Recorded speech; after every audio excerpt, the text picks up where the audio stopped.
Properties of equality. Reflexive property, okay, it's any quantity that's equal to itself. 6 equals 6. Okay, that sounds pretty self-explanatory, but later on it'll make more sense. Symmetric property, if one quantity equals a second quantity, then the second quantity equals the first. So if A equals B, then B equals A. Such as, if 8 equals 2 plus 6, then 2 plus 6 must equal 8.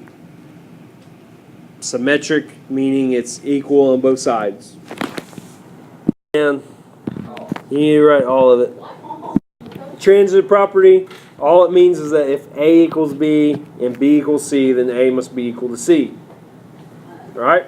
Substitution property, you can substitute something as long as it's equal. So if n equals 11, then 4n is equal to 4 times 11.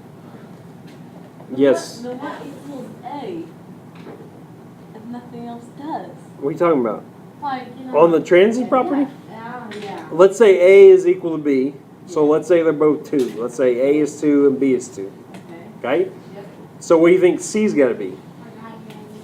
2, because it's equal to B, right? Yes. So if C is 2, then A is equal to C. Why is H alphabet? Because they're variables, it's an unknown amount. It doesn't have to be 2, it could be 4. Or it could be 101,000. Alright, write this down.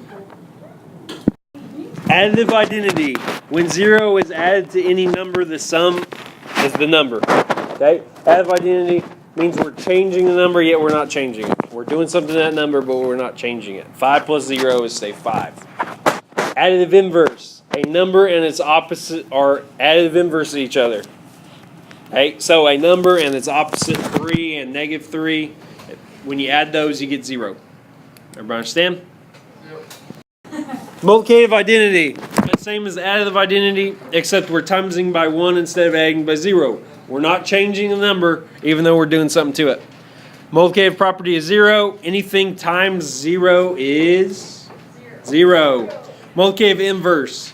Okay? It says for every number, the A over B, so a fraction A over B, where A and B do not equal 0. Okay, you can't have a denominator of 0, so A and B can't be 0.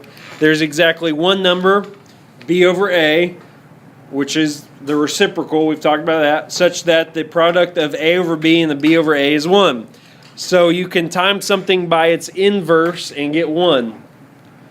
So 4/5 times 5/4 gives you 20 over 20, which is the same thing as 1. Okay?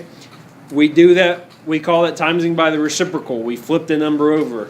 Okay? When you time something by its reciprocal or its inverse, it is equal to 1. Commutative property. The order in which numbers are added or multiplied does not change the sum or product. So you can change the order and you don't change the answer. 6 plus 9 is equal to 9 plus 6. 4 times 7 is equal to 7 times 4. Alright, here's how you memorize what commutative property is. CO, change order. Okay? So if I show you a problem like this, you know it's commutative property because the order has been changed. CO. Alright? Here's the other property you have to memorize. It is associative property. Associative property is the order in which numbers are grouped when added or multiplied does not change the sum or product. 3 plus 6 plus 1 is equal to 3 plus 6 plus 1. We didn't change the order. We didn't use commutative property. Instead, what we did was we changed the grouping. 3 plus 6 is 7. 7 plus 1 is... Or 3 plus 6 is 9. 9 plus 1 is 10. 6 plus 1 is 7. 7 plus 3 is 10. Okay? So, we can change the grouping, but we don't change the answer. That's how you remember associative property. Think associations. Think groups. Okay, people you associate with is the group you hang out with, right? Okay, association. So if you see a problem like this, you know it's associative property because the grouping has changed, not the order. All right?